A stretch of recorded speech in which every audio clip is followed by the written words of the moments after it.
Heute teste ich für euch den R-Seat Bucket Seat Alcantara. Wie es mir mit diesem Rennsitz in den letzten Monaten ergangen ist, das erfahrt ihr in den nächsten Minuten. Legt die Füße hoch und willkommen hier in meinem YouTube-Kanal.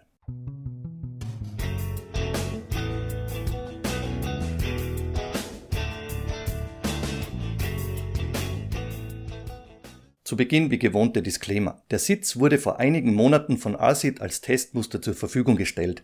Es gibt keine Auflagen oder Vorgaben hinsichtlich dieses Reviews, doch nun kann's losgehen. Kapitel Nummer 1: Preis und Bezug. Der R-Seat Bucket Seat Alcantara ist um 4,99 € inklusive Steuer und exklusive Versand direkt über die R-Seat Homepage erhältlich. Laufschienen und Sitzkonsolen waren bei meinem R-Seat P1 Rig bereits vorinstalliert. Falls ihr dieses Review von damals noch nicht gesehen habt, dann klickt auf den Link rechts oben in der Infobox. Der R-Seat Alcantara ist in einer Standardgröße erhältlich. Um die Abmessungen kümmern wir uns dann später in einem eigenen Kapitel. Kommen wir zu Kapitel Nummer 2, die technischen Daten.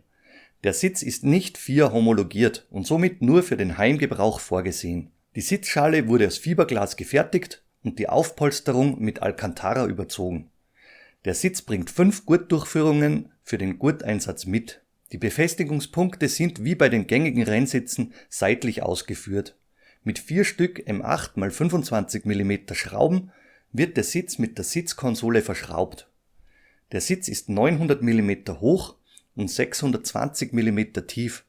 Die weiteren Maße könnt ihr aus der Tabelle auf der Homepage entnehmen. Um für euch die genauen Maße inklusive Aufpolsterung zu ermitteln, habe ich den Sitz mit dem Laser vermessen.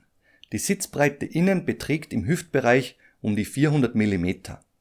Der Außenabstand meiner Sitzkonsolen für die Befestigung beträgt 455 mm und beidseitig sind je 2 M8 Gewindebohrungen für die Montage vorgesehen.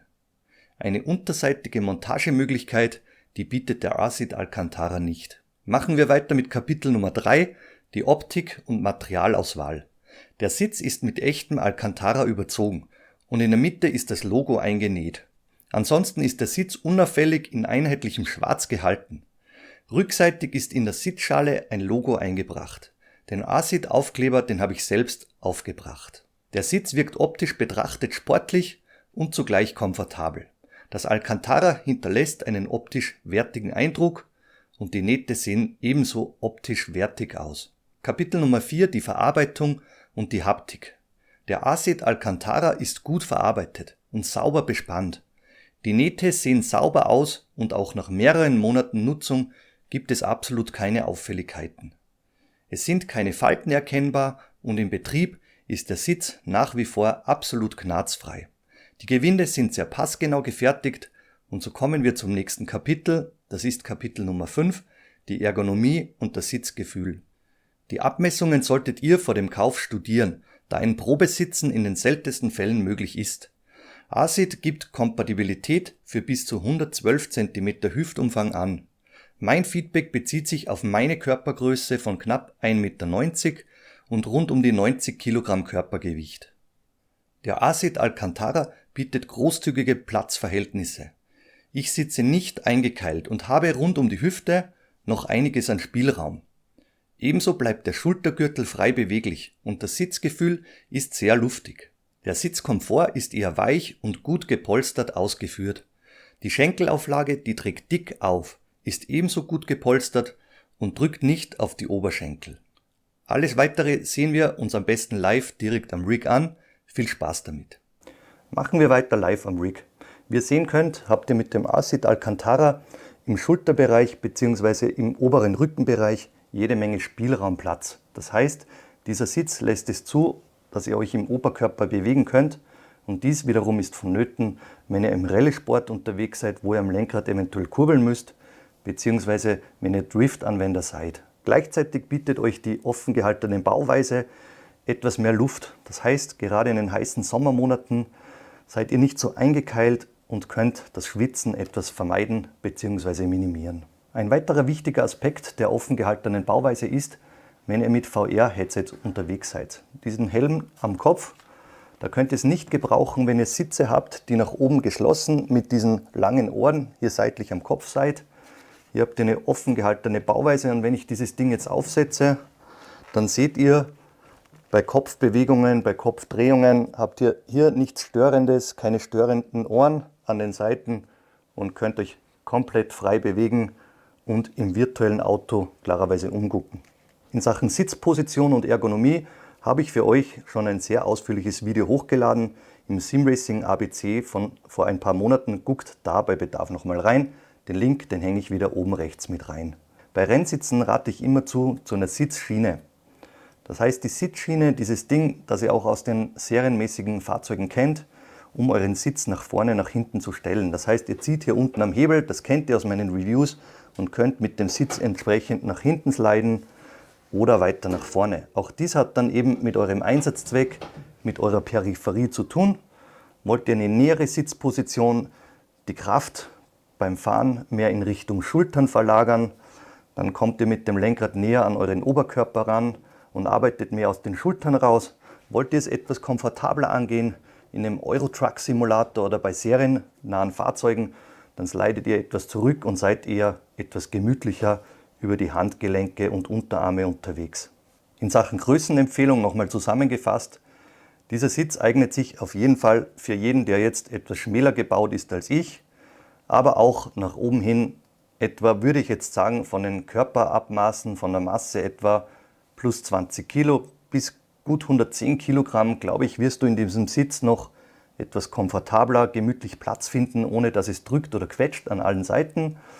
Und in Sachen Körpergröße bist du sowieso bei diesem Sitz nicht wirklich limitiert, ob jetzt dein Kopf nochmal 10, 15 cm hier hinten übersteht oder nicht, das spielt weniger Rolle.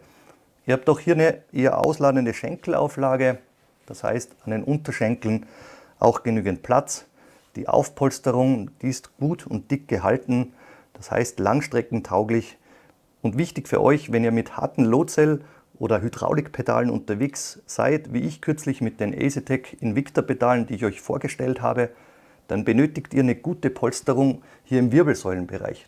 Das heißt, du bringst eine harte Bremskraft übers Pedal, über deine Füße, über deine Beine, an deinen Oberkörper, an deine Wirbelsäule, und der Druck, den gibst du dann klarerweise weiter an deinen Rücken, der wiederum vom Sitz abgestützt wird.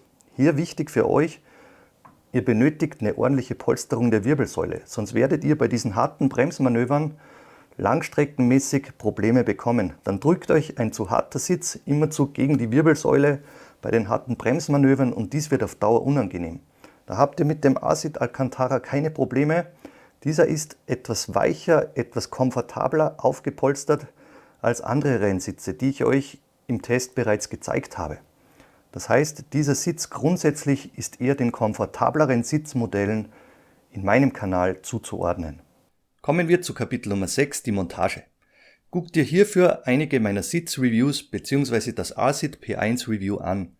Da habe ich die Montageschritte oftmals erklärt. Auf jeden Fall benötigst du die Sitzkonsole, wenn du kein ASIT-Rig wie in diesem Fall im Einsatz hast. Die Sitzkonsolen sind diese seitlichen Brackets, die es ab 30 bis 40 Euro zu erwerben gibt, wenn eben diese nicht bei deinem Rig beigepackt sind. Willst du den Sitz nach vorne und hinten bewegen können, dann musst du Sitzschienen erwerben, die ebenso in dieser Preislage angesiedelt sind.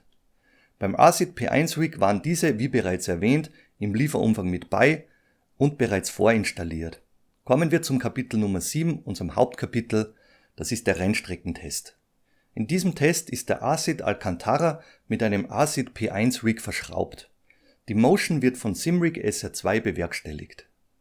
Der ASIT Alcantara fühlt sich, wie bereits erwähnt, sehr offen an. Ihr habt damit nicht das Gefühl, in einem Rennwagen eingekeilt zu sein. Im Schulterbereich gibt's reichlich Bewegungsspielraum. Bei Dirt Rally mit Haarschaltung und Kurbeln am Lenkrad gibt es diesbezüglich keine Einschränkungen. Der Seitenhalt über den unteren Rücken und das Gesäß ist eher dezent vorhanden, wenn du von den Körperdimensionen ähnlich gebaut bist wie ich. Hier wird das Gefühl, in einem Rennsitz Platz zu nehmen, eher angedeutet. Die Wärmeentwicklung ist dank der offenen Bauweise kein Problem. Beim Bremsdruck ist eine gute Polsterung der Wirbelsäule spürbar. Und durch die offene Bauweise geht das in ein Rig verkeilte Gefühl etwas verloren. Die Bewegungsfreiheit des Kopfes ist bei VR-Nutzung zu 100% gegeben und nicht eingeschränkt, wenn du diesen Helm, diese Brille am Kopf hast. Die Langstreckennutzung ist als komfortabel zu bezeichnen. Das Sitzgefühl ist bequem und sehr gut gepolstert. In meinen Testläufen über die letzten Monate gab es keine Ermüdungserscheinungen bei Longruns zu berichten und das Sitzgefühl ist immer noch gleich zu bewerten wie damals, als ich diesen Sitz das erste Mal am Rig montiert habe. Machen wir weiter mit Kapitel Nummer 8, das ist das Fazit und die Kaufempfehlung. Auf den Punkt gebracht bekommt ihr mit dem Asit Alcantara einen komfortablen Rennsitz mit edlem Alcantara-Bezug zum hoch angesiedelten Preis. Im Gegenzug hebt sich der Alcantara-Bezug von der üblichen Mikrofaserstruktur diesen Bezügen anderer Sitzmodelle deutlich ab. Das Alcantara fühlt sich komfortabel an und ist optisch und haptisch gesehen ein Highlight in meinen Augen. Seid ihr auf der Suche nach einem komfortablen Sitz, dann macht der Asit Alcantara einen sehr guten Job. Mit meinen knapp 1,9 Meter Körpergröße und gut 90 Kilogramm bleibt noch einiges an Platzreserven nach oben offen. Ich würde den Sitz für gut 2 Meter große Personen bis etwa 110-120 Kilogramm Körpergewicht freigeben, ohne dass es schnell zu eng wird. Lass die Finger von diesem Modell, wenn du das eingekeilte Rennsport-Feeling zu Hause simulieren möchtest. Hier musst du dann zu anderen Modellen greifen. Vergiss bei der Sitzanschaffung nicht, die Folgekosten zu budgetieren, wenn du kein Asit-Rig mit bereits im Lieferumfang vorinstallierten Komponenten wie den Sitzbrackets und den Laufschienen besitzt. Der Asit Alcantara deckt eine große Bandbreite an Einsatzzwecken ab. Durch die nach oben offene Bauweise bleibt der Schultergürtel beweglich und Rallye- oder Drifteinsatz stellen damit absolut kein Problem dar. An heißen Sommertagen gibt's bauweisenbedingt ebenso wenig thermische bis gar keine thermischen Probleme. Der Sitz ist bei mir seit etwa einem halben Jahr im Einsatz. In Sachen Langzeitqualität sieht das Alcantara immer noch aus wie neu, ebenso die Nähte. Bevor wir zum Ausblick kommen, seid ihr am Zug. Loggt euch bitte bei YouTube ein und sagt mir, was ihr von diesem Modell haltet und ob euch das Review gefallen hat. Kommen wir zu Kapitel Nummer 9, das ist unser Ausblick. In den nächsten Tagen erwarte ich sehr interessante Pedale von 2 Herstellern, über die ich an dieser Stelle leider noch nicht sprechen kann und darf. In Sachen Camus 15 Nm DD Wheelbase gab es Probleme mit dem Import. Ich versuche mit Camus über die Zustellung über einen Distributor zu regeln. Dann sollte diesem geplanten Review nichts im Wege stehen. Weitere Reviews stehen bereits auf der To-Do-Liste. Lasst euch einfach überraschen und abonniert meinen Kanal, wenn ihr nichts verpassen wollt. Vielen Dank fürs Dabeisein. Ich freue mich, bis zum nächsten Mal, euer Ron.